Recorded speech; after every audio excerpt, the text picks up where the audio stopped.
Jake Morrison pressed his face against the cold metal wall of the underground tunnel. Above him, the ground shook as another alien blast hit the surface. Dust fell from the ceiling like gray snow. He had been the leader of New Haven Colony for 3 years, but nothing had prepared him for this. 8 months ago, the ships had arrived. They came without warning, dropping from the sky like giant metal insects. The colonists had tried to fight back at first. They had mining equipment and some old military weapons, but it was like throwing rocks at a hurricane. Not the aliens called themselves the Zephyrian Collective. Their ships looked alive, with surfaces that moved and changed color.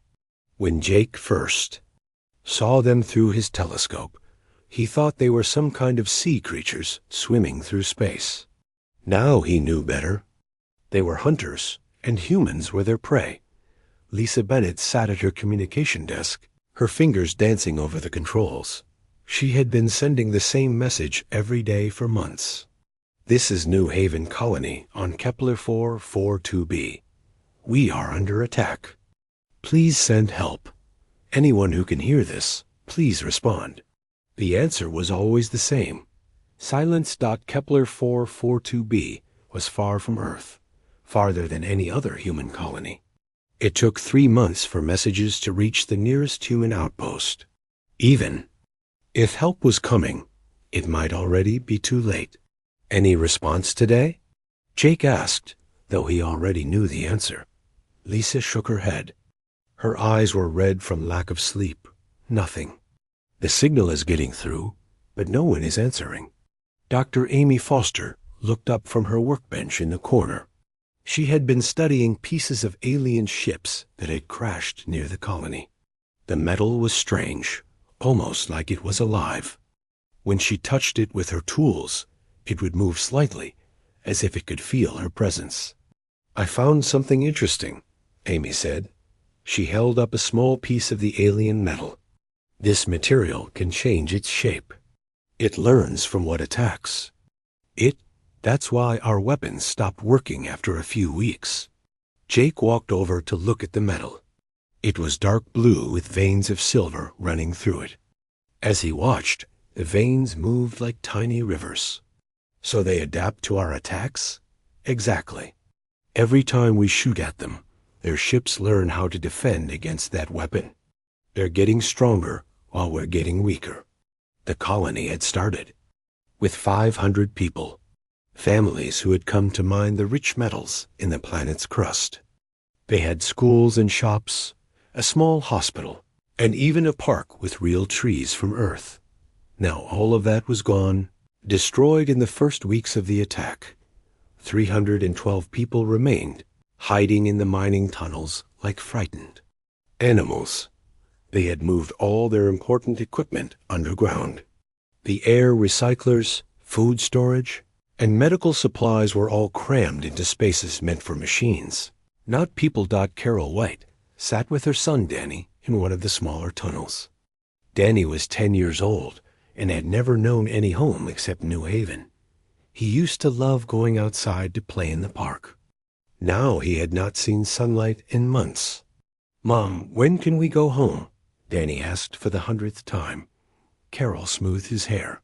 She did not know what to tell him. Their house on the surface was nothing but rubble now. "Soon, honey, soon." But Carol did not believe her own words. She had heard Jake and the other adults talking late at night. Their food would last maybe 2 more months. Their ammunition was almost gone.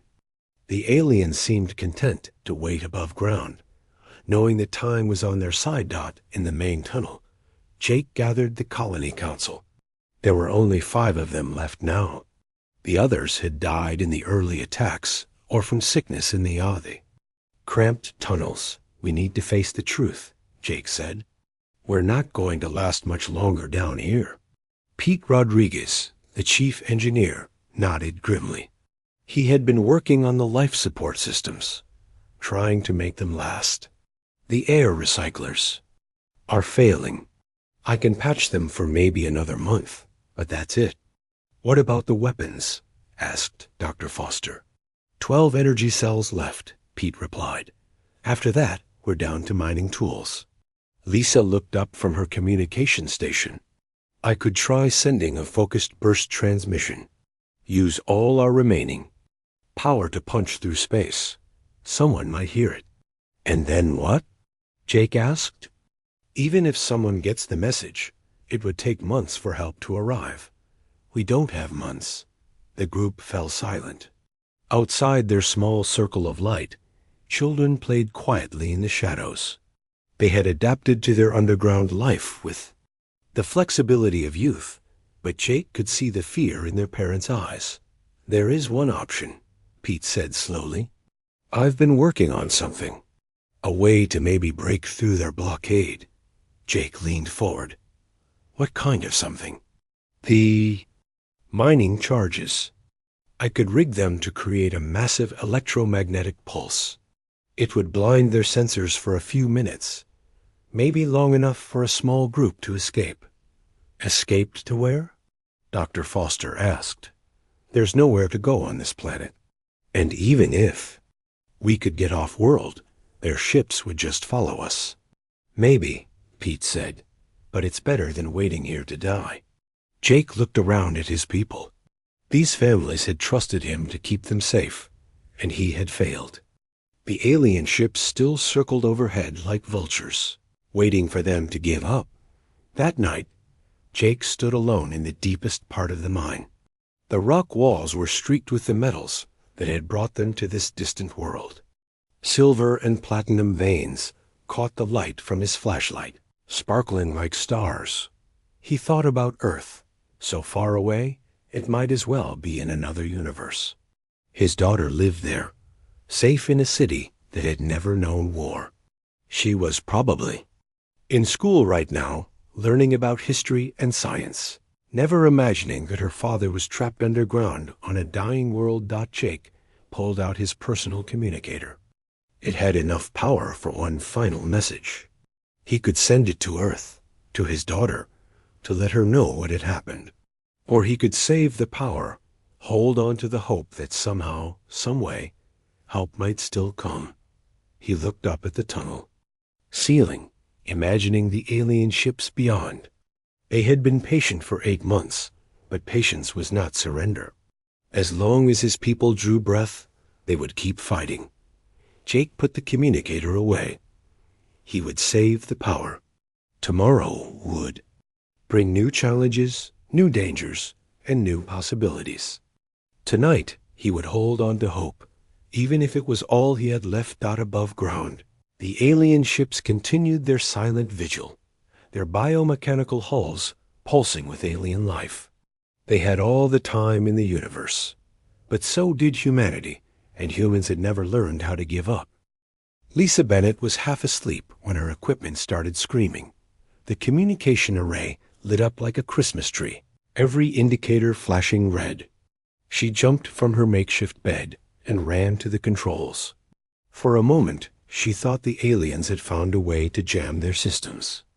But this was different. "Jake!" she shouted. "Jake, get over here now." Jake Morrison came running from across the main tunnel, still pulling on his shirt. Behind him, other colonists emerged from their sleeping areas, drawn by Lisa's urgent voice. "What is it?" Jake asked, looking at the flashing lights. "Are we under attack?" "No," Lisa said, her voice shaking. "We're getting a signal. But Jake, this is impossible." She pointed at her instruments.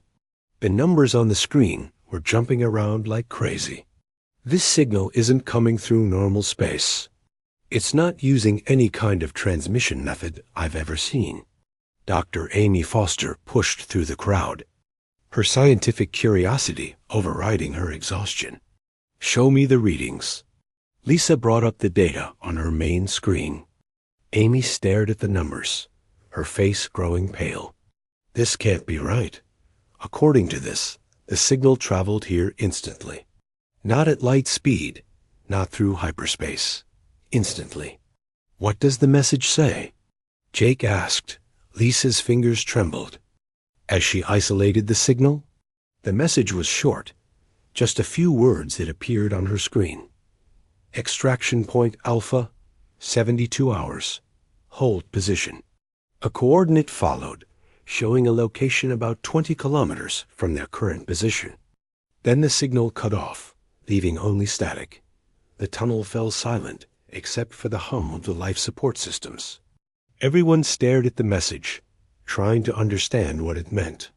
"It's a trap," said Pete Rodriguez, pushing forward through the crowd. "The aliens found a way to fake a human signal. They want to draw us out into the open." "But how would they know our language?" asked Carol White, holding Danny close to her side. "And why would they need to trick us? They could just wait for us to starve." Dr. Foster was still studying the signal data. "This isn't alien technology. The signal structure is human, but the transmission method is beyond anything we've ever developed. It's like someone took our communication protocols and ran them through physics that don't exist." Jake looked at the coordinates on the screen. The location was in a canyon system on the other side of the mining complex. Getting there would mean leaving the safety of the tunnels and crossing open ground where the alien patrols could see them. "Even if this is real," Jake said, "how do we know we can trust it? We have no idea who sent this message or what they want." "What choice do we have?" Lisa asked. "We've got maybe 3 weeks of food left. The air recyclers are failing. If we stay here, we die. If we go to these coordinates, we might die. But at least there's a chance." An argument broke out among the colonists. Some wanted to believe the message was real, sent by some kind of rescue mission. Others were convinced it was an alien trick. The children pressed closer to their parents, frightened by the raised voices. Danny White tugged on his mother's sleeve. "Mom, what's an extraction point?" Carol knelt down to his level. "It's a place where rescue ships come to pick up people, sweetheart." "Are we going to be rescued?" Carol looked into her son's hopeful eyes and felt her heart break a little. "I don't know, baby. I hope so." Jake called for quiet. "We need to make a decision. All of us, together. But first, let's think about what we know." He pointed to the message on Lisa's screen. "Someone or something sent us coordinates and told us to be there in 72 hours. The signal came through technology we don't understand. It could be a rescue mission, or it could be a trap." "What about a compromise?" Dr. Foster suggested. "We send a small group to check out the coordinates. If it's safe, they signal the rest of us." "And if it's a trap?" Pete asked. "Then we lose a few people instead of everyone." Jake felt the weight of leadership pressing down on him. Every decision he made could mean life or death for his people. He looked around the tunnel at the faces watching him, waiting for him to choose their fate. "I'll go," he said finally. "I'll take a small team and check out the coordinates. The rest of you stay here and wait for our signal." "No," Carol said firmly. "If there's even a chance this is real, we're not splitting up. My son has been underground for 8 months. If there's a possibility of getting him out of here, I'm taking it." Other voices joined hers. Families who had lost everything, people who had nothing left to lose. The fear of the unknown was less than the certainty of death in the tunnels.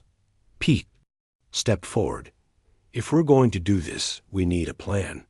The canyon system is 20 kilometers away. The aliens have patrol ships that sweep the surface every few hours. We'll need to time our movement carefully." He pulled up a map of the surface on one of the portable displays. "I've been tracking the patrol patterns.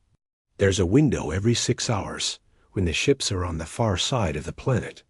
It gives us about 30 minutes to move before they come back." 30 minutes to move 300 people 20 kilometers? Lisa asked. "That's impossible." "Not if we use the mining vehicles," Pete said. "The big haulers can carry 50 people each. We have 6 of them still working. If we load everyone up and drive fast, we can make it." Dr. Foster studied the map. What about the electromagnetic pulse you are working on? Could we use that to blind their sensors? Pete nodded. I can rig the charges to go off right before we leave. It won't last long, but it might give us an extra few minutes. Jake looked at the faces around him. These people had trusted him to keep them safe, and so far he had failed. But maybe, just maybe, this was their chance. How long do we have? He asked Lisa. She checked her chronometer. 68 hours until the deadline. That gives us time to prepare. Pete, get the vehicles ready. Load them with food, water, and medical supplies. Dr. Foster, I want you to keep monitoring that signal. See if you can learn anything else about where it came from. The tunnel exploded into activity. People gathered their few remaining possessions. Parents explained to children what was happening, and Pete's engineering team began preparing the mining vehicles for their desperate journey. Carol packed a small bag for herself and Danny. Everything they owned in the universe fit into one backpack. As she folded Danny's spare clothes, she found a small toy spaceship he had brought from Earth. It was battered and worn, but he had carried it everywhere. Are we really going home, Mom? Danny asked, watching her pack. I don't know where we're going, sweetheart, but anywhere is better than here.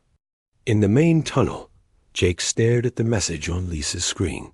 3 simple sentences that might save his people or lead them to their deaths.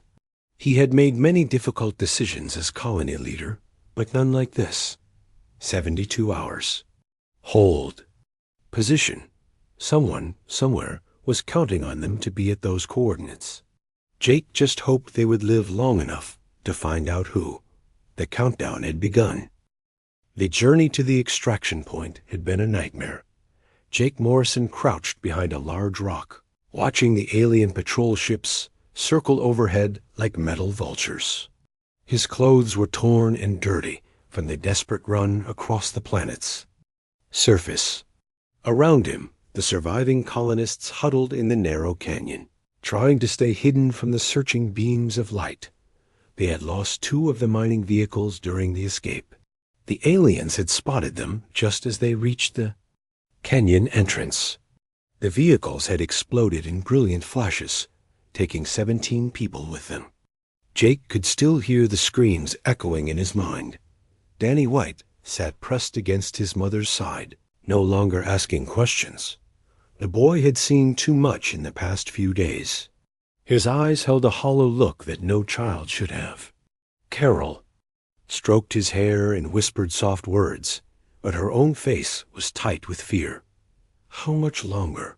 Pete Rodriguez asked, checking his chronometer for the 100th time. The 72 hours ended 6 minutes ago, Lisa Bennett replied from her position near the communication equipment. She had been monitoring all frequencies, hoping for some sign that their mysterious rescuers were coming. Dr. Amy Foster sat with her portable instruments, scanning the sky above them. I'm not detecting anything unusual. No ships, no energy signatures. Nothing. The canyon walls rose high around them, red stone that had been carved by wind and water over millions of years. It was a good place to hide, but also a perfect trap. If the aliens found them here, there would be nowhere to run. Jake felt the weight of failure crushing down on him. He had led his people out of safety based on a message that might have been false. Now they were exposed, vulnerable, and running. Out of time. Maybe we should head back to the tunnels, suggested one of the mothers, holding her baby close. At least there we had shelter. The tunnels are 20 kilometers away, Pete said. The aliens will see us long before we get there. We are committed now. Above them, more alien ships appeared, their biomechanical hulls gleaming in the afternoon sun. They seemed to know the humans were in the area. Their search patterns were getting tighter, more focused. Contact. Lisa shouted suddenly. I'm getting something on the emergency band. Everyone turned to look at her equipment. The displays were lighting up again, just like they had 3 days ago. But this time, The readings were even more extreme. "It's the same kind of signal," Dr. Foster said, reading over Lisa's shoulder. "But much stronger, and it's not coming from space." "What do you mean?" Jake asked. Amy pointed her instruments at the sky. "The signal is coming from directly above us, but there's nothing there. It's like the transmission is appearing out of thin air." The air itself began to shimmer at first. Jake thought it was heat distortion from the sun. But the shimmer grew stronger, more visible. A line of bright light appeared in the blue sky, thin as a knife blade, but brilliant as lightning. The alien. Ships immediately broke their search patterns. Their hulls began changing color, flashing warnings to each other in patterns of red and orange. They had never seen anything like this either. The line of light began to widen.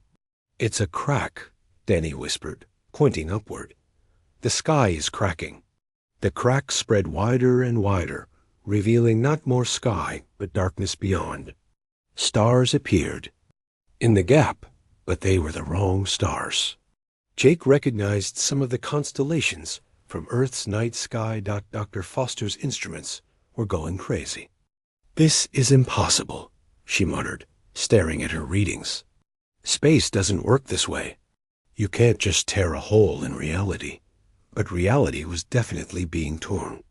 The crack had become a massive opening, hundreds of meters wide. Through it, Jake could see the familiar blue-white glow of Earth's sun in the distance. Then the ships began to emerge. They were unlike anything in human records. Huge vessels, each one the size of a city, slid through the opening in space like whales. Emerging from the deep ocean, their hulls were dark and seemed to bend light around them, making them hard to look at directly. New Haven Colony.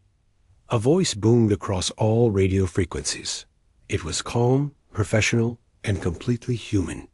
"This is Captain Ryan Walsh of the Earth Defense Force. We received your message. Sorry we're late." Jake felt his knees go weak. After 8 months of silence, after giving up hope, help had finally arrived. But these ships were nothing like the vessels that had brought the colonists to Kepler 442b. Earth had clearly developed technology that defied understanding. The alien response was immediate and terrifying. The Zephyrian ships began to change, their biomechanical hulls flowing like liquid metal. New weapons sprouted from their surfaces, and armor plating grew thick over vital areas. They had adapted to human technology over months of siege, learning from every attack. But what emerged from the crack in space was beyond their experience. The lead Earthship, which the voice had identified as the EDF Valiant, moved with impossible grace for something so large. Energy cascaded from its weapons, not in straight beams, but in flowing ribbons that twisted through space like living things. "All civilians, take cover," Captain Walsh's voice continued. "We're about to end this siege." The first exchange of fire lit up the sky like the birth of a new star. The aliens launched everything they had, bioweapons that twisted through the air like serpents. The organic projectiles should have torn through any human ship. Instead, they simply vanished as they approached the Earth vessels, disappearing as if they had never existed. The return fire was devastating. The Earthships didn't just shoot at the aliens, they seemed to rewrite the rules of combat itself. Space around the Zephyrian vessels began to ripple and distort. Some of the alien ships simply collapsed in on themselves, crushed by forces that attacked the very fabric of reality. Jake watched in stunned amazement as alien vessels that had terrorized his colony for months were torn apart like paper. The bioships tried to adapt, growing new defenses, but humanity's response was to change the nature of the attack entirely. "How is this possible?" Dr. Foster whispered. "What happened to Earth? How did they develop this technology?" Carol White pulled Danny closer, shielding his eyes from the battle above. But the boy peeked through her fingers, watching the impossible display of power. "Are those really humans, Mom?" "I think so, sweetheart. I hope so." The battle lasted less than an hour. When it was over, the alien fleet was nothing but debris drifting through space. The bioships that had seemed so invincible were reduced to organic matter scattered. Across the planet's upper atmosphere, the crack in space began to close, but not before more Earthships emerged. These were smaller vessels, clearly designed for landing and transport. One of them began descending toward the canyon where the colonists waited. Jake stood up, brushing dust from his clothes. His people were safe. After 8 months of nightmare, they were finally safe. But as he watched the approaching ship, he couldn't shake the feeling that the humanity coming to rescue them was something entirely different from the humanity they had left behind. The ship touched down in the canyon with barely a sound, its hull shimmering with energies that made the air itself glow. A hatch opened with a soft hiss, revealing figures in dark uniforms. Captain Walsh stepped out first, and Jake felt a chill run down his spine. The man looked human, but his movements were too precise, too controlled. His eyes seemed to glow with an inner light that was definitely not natural. "Colony Administrator Morrison," Walsh said, his voice carrying harmonics that seemed to bypass Jake's ears entirely. "We need to talk." Behind the captain, more figures emerged from the ship. They all had that same unsettling perfection, that sense of being human, but somehow more than human. Jake looked back at his people, huddled in the canyon. They had been saved, but he was beginning to wonder what humanity had become in order to save them. The rescue they had prayed for had arrived, but it came with questions that Jake wasn't sure he wanted answered. Captain Ryan Walsh stood in the center of the canyon, and Jake Morrison felt like he was looking at a stranger wearing a human face. Everything about Walsh seemed normal at first glance. He was tall, with brown hair and the kind of square jaw that belonged on recruitment posters. But his eyes held depths that shouldn't exist in human features. When he moved, it was with mechanical precision, as if every gesture had been calculated in advance. "Administrator Morrison," Walsh said, his voice carrying strange harmonics that made Jake's teeth ache. "I know you have questions. We'll answer what we can." Behind Walsh, his crew spread out through the canyon. They moved like a single organism, each person knowing exactly where to go without being told. Some set up equipment that Jake didn't recognize, while others began scanning the colonists with devices that hummed with energy. Dr. Amy Foster approached one of the soldiers, her scientific curiosity overriding her caution. "What kind of scanner is that?" she asked. The soldier looked at her with eyes that briefly flickered with internal light. "Quantum resonance detector. We're checking for Zephyrian biocontamination." Amy blinked. "Quantum resonance? That's theoretical technology. We don't even know if it's possible." "Many things are possible now," the soldier replied, continuing his scan. Lisa Bennett was staring at the communication equipment the rescue team had set up. It looked nothing like any human technology she knew. The devices seemed to bend light around them, and she could swear she saw equations floating in the air above the displays. "Captain Walsh," Jake said, stepping forward, "we're grateful for the rescue, but I need to know what happened to Earth. Your ships, your technology, even your people seem different." Walsh exchanged a glance with a woman who had emerged from the ship. She was introduced as Commander Lisa Park, and like Walsh, she had that same unsettling perfection. "The universe is larger and more dangerous than we knew," Park said. "When we received your final transmission 3 weeks ago, we learned that humanity needed to evolve or face extinction." "Evolve how?" Jake asked. Walsh gestured to the sky where the alien debris was still visible. The Zephyrian Collective was just the beginning.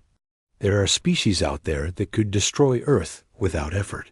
Civilizations that have existed for millions of years while we were still learning to make fire. Carol White listened from where she sat with Danny, her son pressed against her side. The boy was staring at the rescue team with wide eyes, sensing something his mother couldn't quite explain. "So what did you do?" Dr. Foster asked. "We were contacted," Park replied. "An ancient artificial intelligence, dormant for eons, detected our distress signal. It offered humanity a choice."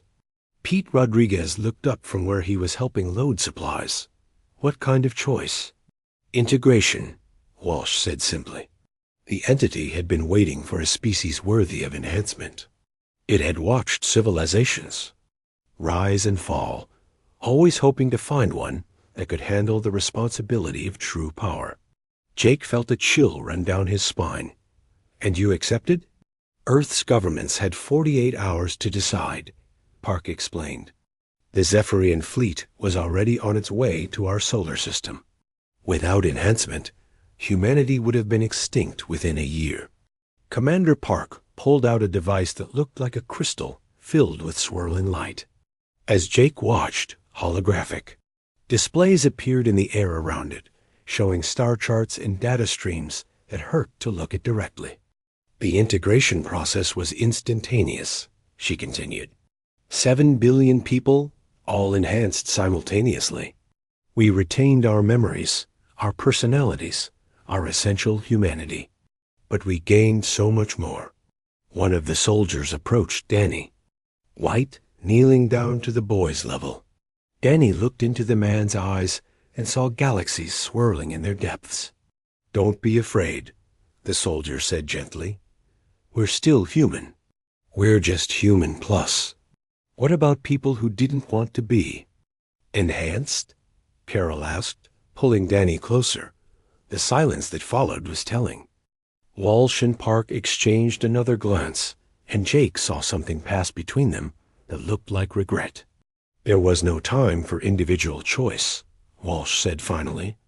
"The enhancement was global, instantaneous, necessary for species survival." "Doctor."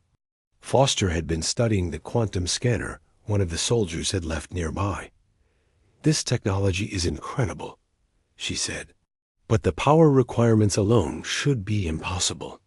How do you generate this much energy?" "We don't generate it," Park replied. "We access it. The enhancement allows us to tap into the quantum foam that underlies reality. Energy, matter, space-time itself become tools rather than limitations." To demonstrate, Park held out her hand. The air above her palm began to shimmer, and a small flower materialized out of nothing. It was perfect in every detail, down to the morning dew on its petals. "We can manipulate matter at the subatomic level," she explained. "Create or destroy with a thought. The only limit is our understanding of the universe, and that grows every day." Jake stared at the flower, his mind struggling to process what he had seen. "This is what you've all become?" "Gods?" "Not gods," Walsh corrected. "Just humanity finally reaching its potential. The entity that enhanced us has been waiting millions of years for a species capable of joining the galactic community. As equals rather than subjects." Lisa Bennett looked up from the communication equipment. "What about the rest of the galaxy? Are there other enhanced species?" "A few," Park replied. "Most civilizations choose enhancement when they reach sufficient technological development. Those that don't usually fall to species like the Zephyrians." Pete Rodriguez asked the question that everyone was thinking. "What happens to us now?" Walsh looked around the canyon at the 300 survivors of New Haven Colony. They were dirty, exhausted, and traumatized, but they were alive. They represented something precious, unenhanced humanity. "You have the same choice Earth had," he said. "Accept enhancement and join the new human civilization, or remain as you are and be relocated to a protected world." "Protected from what?" Jake asked. "From the universe," Park replied. "There are forces out there that would see unenhanced humans as nothing more than interesting specimens. We've established sanctuary worlds where traditional humanity can live in safety, Dr. Foster stepped forward, her eyes bright with scientific curiosity. What would enhancement involve? What would we become? You would remain yourselves, Walsh explained. Your memories, your personalities, your relationships would all stay intact. But you would gain abilities beyond current human limitations. Enhanced intellect, extended lifespan, the ability to manipulate reality through advanced technology. And if we choose not to be enhanced? Carol asked. Then you live out your lives in comfort and safety on a world designed for traditional humans. Your children can make their own choice when they come of age. Annie looked up at his mother. Mom, what's enhanced mean? Carol struggled to find words a 10-year-old could understand. It means becoming more than what you are now, sweetheart. Smarter, stronger, able to do things that seem impossible. Like magic? Something like that. Jake felt the weight of decision, pressing down on him again. As leader of the colony, his people would look to him for guidance. But this choice was beyond anything he had ever faced. How long do we have to decide? He asked. There's no rush, Walsh replied. But I should warn you that once we leave this system, it may be years before another Earth ship passes this way. The galaxy is vast, and our duties are many. As if summoned. By his words, one of the soldiers approached Walsh and whispered something in his ear. The captain's expression grew serious. What is it? Jake asked. Long-range sensors have detected another Zephyrian fleet, Walsh replied. They're 3 systems away, but heading in this direction. They'll be here in approximately 6 months. The implications were clear. Stay unenhanced and risk another siege, or accept transformation and join humanity's new evolution. Jake looked around at his people, seeing the fear and hope warring in their faces. After 8 months of nightmare, they finally had a choice, but it was the hardest choice any of them would ever make.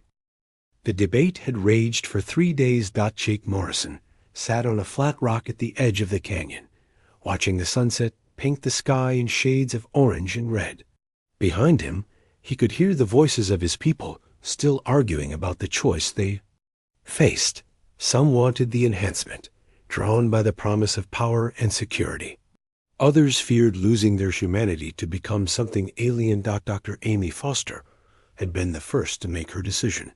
She approached Captain Walsh on the second day, her eyes bright with scientific hunger. I want to understand, she said simply. I want to know how the universe really works. If enhancement can give me that knowledge, then I accept. Walsh nodded. The process is painless. You'll feel a moment of expansion, like your mind is suddenly able to hold the entire cosmos. Then it becomes natural. Amy lay down on a strange table that the enhanced humans had brought from their ship. The surface was smooth and warm, almost alive to the touch. Devices descended from above, scanning her body with beams of soft light. Will I still be me? She asked as the procedure began. You'll be you, plus infinity, Walsh replied. The change was subtle at first. Amy's eyes closed, and her breathing became slow and steady. Then her skin began to glow with a faint inner light. When she opened her eyes again, they held depths that hadn't been there before. She sat up slowly, looking around the canyon as if seeing it for the first time. I can see the quantum structure of the rocks, she whispered. The individual atoms dancing together in perfect harmony. It's beautiful. Amy turned to look at Jake, and he saw galaxies swirling in her gaze. She was still recognizably the colony's chief scientist, but she was also something more. Something vast. It doesn't hurt, she said, her voice carrying new harmonics. Jake, the knowledge they're offering, it's incredible.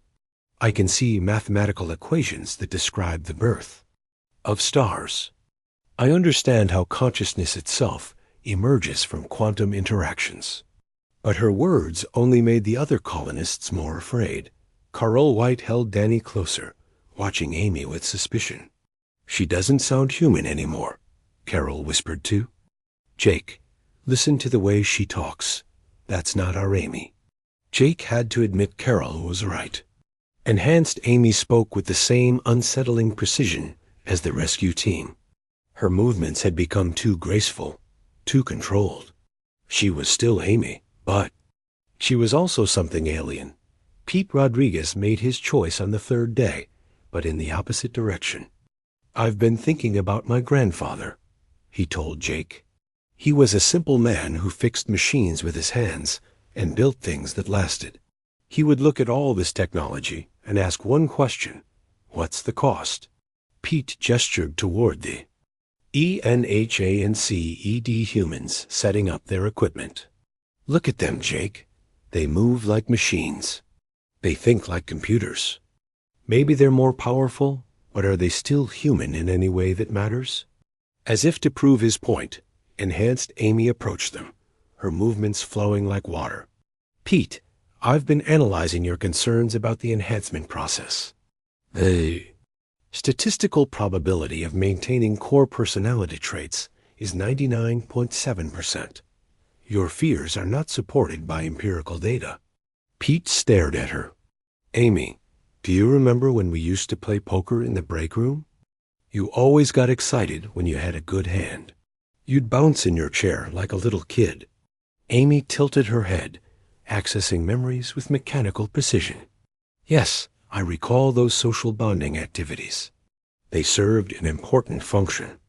In maintaining colony morale, social bonding activities? Pete shook his head. Amy, those were some of the best times we had on this rock.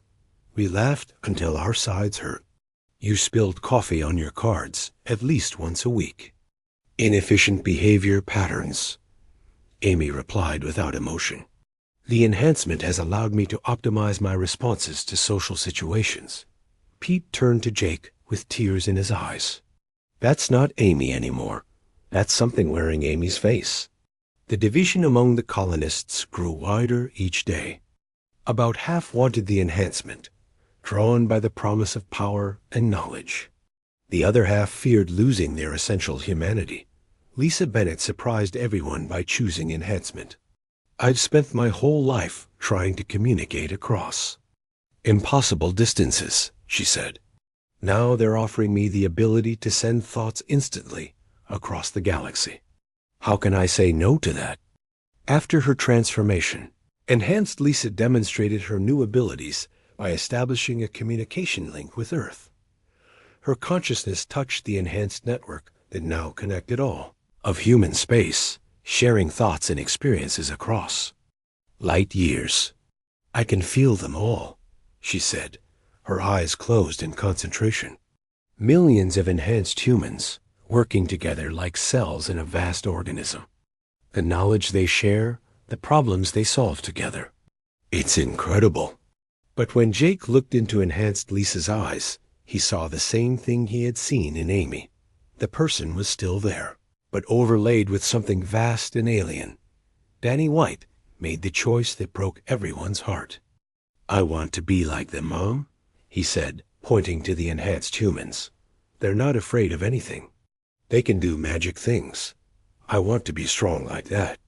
Carol knelt down to face her son. Danny, sweetheart, if you become like them, you might not be my little boy anymore. But I'll still love you, Mom. Just like Amy still loves Dr. Foster's work, and Lisa still loves talking to people far away. Carol looked around the canyon at the enhanced humans. They did still seem to care about things, but their caring was different, calculated, optimized. She wondered if Enhanced Danny would still need bedtime stories, or if he would hug her just because he felt like it. Can I think about it? She asked. Captain Walsh, of course. But remember, the decision must be made soon. We need to move the colony before the next Zephyrian fleet arrives. Jake found himself torn between two impossible choices.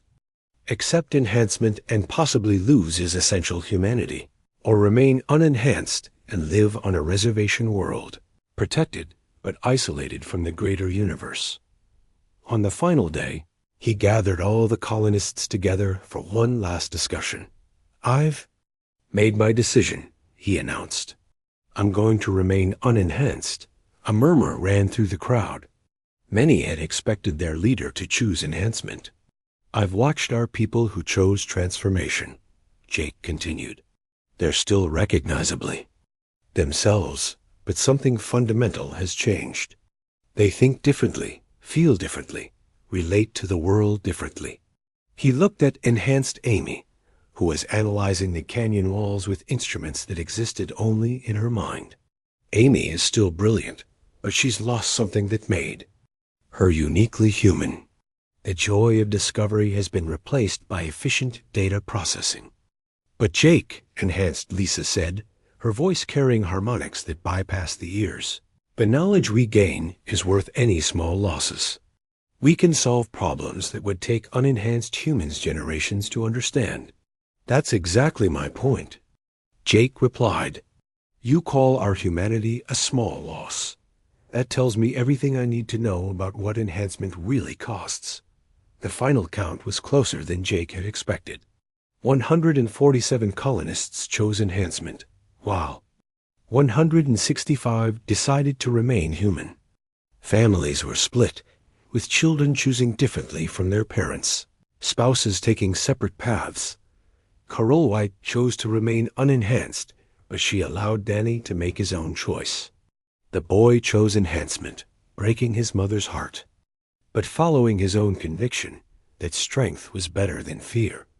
Enhanced Danny hugged his mother goodbye, and Carol could feel the difference immediately. His embrace was still warm, still loving, but there was a calculation to it now. He hugged her exactly as long as was socially appropriate, with precisely the right amount of pressure. "I'll visit you on the sanctuary world, Mom," he promised. "Every year, I'll come and tell you about the things I've learned." Carol nodded, unable to speak past the lump in her throat. The enhanced colonists boarded the Earthships, while the remaining humans were loaded onto a transport vessel designed for their new home. Jake took one last look at the canyon where they had waited for rescue, where they had made the hardest choice of their lives. As the ships lifted off from Kepler 442b, Jake watched the planet shrink below them. They had survived the siege, been rescued from certain death, and gained the chance to continue living as they chose. But the price of that rescue was the splitting of humanity itself. The enhanced humans would explore the galaxy, wielding power beyond imagination, solving problems that threatened entire civilizations. They would live for centuries, perhaps millennia, accumulating knowledge and capability that dwarfed their ancestors.